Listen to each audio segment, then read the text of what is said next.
Bruce Young for the Golf Australia website. It's my pleasure to be joined by Brad James, the High Performance Director for Golf Australia. Brad, two of your players have made it through to the weekend and they're going nicely. They are going very well. You know, anytime you get a chance to compete against the best in the world, sort of showcase your game a little bit, it gives them a good opportunity.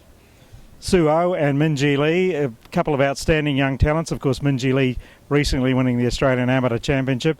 Suo playing very well at the Australian Ladies Masters just a couple of weeks ago. Yeah, obviously Minjee is number 2 in the world on the world rankings, just behind Lydia Ko.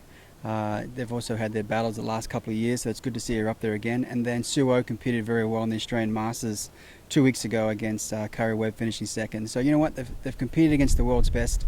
They're given the opportunity, so let's see how they go going forward.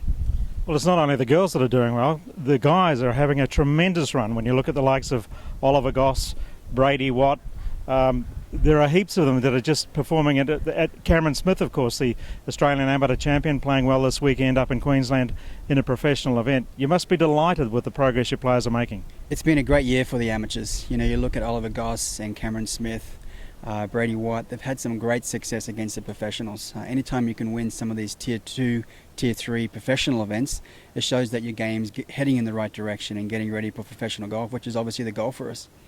I'm sure you'd like to take some of the credit for their performances, but what do you think has been the catalyst for this surge in the performances of Australian amateur golf? Look, I think it's just a culture change, you know, a shift towards amateur golf sort of being the ultimate level, whether it be Australian junior or Australian amateur being the highest level, more so looking at the big picture, looking at producing world champions or Olympic champions or major champions.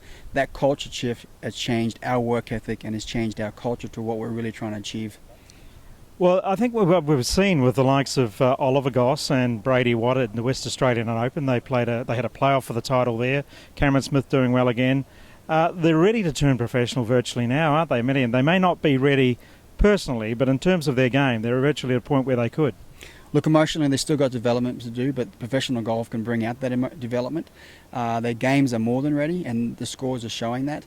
I think when you look at what someone like Jake Higginbottom this year, when he won the New Zealand Open, to show that performance against sort of a more of an elite core group of professionals, it shows that his game is more than ready. What that does, it gives the other guys behind him or underneath him sort of a vision. You know what, if Jake can do it, I can do it. I'm competing against him every week. I've got that ability. He's shown that I can beat these guys, and it's just easier to get the job done coming down the stretch. Well, you mentioned Jake, and I would imagine he's now part of your rookie program, because one of the things Golf Australia have done in recent years is to have this program that fosters players into their professional careers as well. It is. Look, the rookie program is a key part of our pathway, and the kids understand that the first couple of years of the professional career can be difficult. It's a crucial part of their development, and that increased funding, or that extra funding, enables that process to be a little bit easier for them. And the other thing that you've developed in recent years is the camp that you have halfway through the year in Houston in Texas, where a number of players, both amateur and professionals, get together and really just chew the fat amongst each other, and really a great program that's been developed there. It is. You know, we do that camp over in Houston every year, and what that does, we have about, I'd say, between 15 and 30 kids come through that process, and it's a good chance to sort of check in, take a pulse of where their games are at, and get them ready for some of your major amateur events over in the US, be the US Amateur, the US Junior, and the Western Amateur. And our results have shown that the camp has been a vital part of our process. There's always been a lot of discussion between should a young Australian golfer amateur go to the States and play collegiate golf, or should they stay here and take advantage of Golf Australia's program. You've been involved at the University of Minnesota in a program up there. What are your thoughts as to which way is best, or is it very much dependent on the individual? Look, I think it's a good point. The US collegiate system is a great pathway for our players, and it's a good opportunity. But in saying that, there are many negatives to the system. We certainly will utilize the system if the right athlete fits the right school in the right time in their development.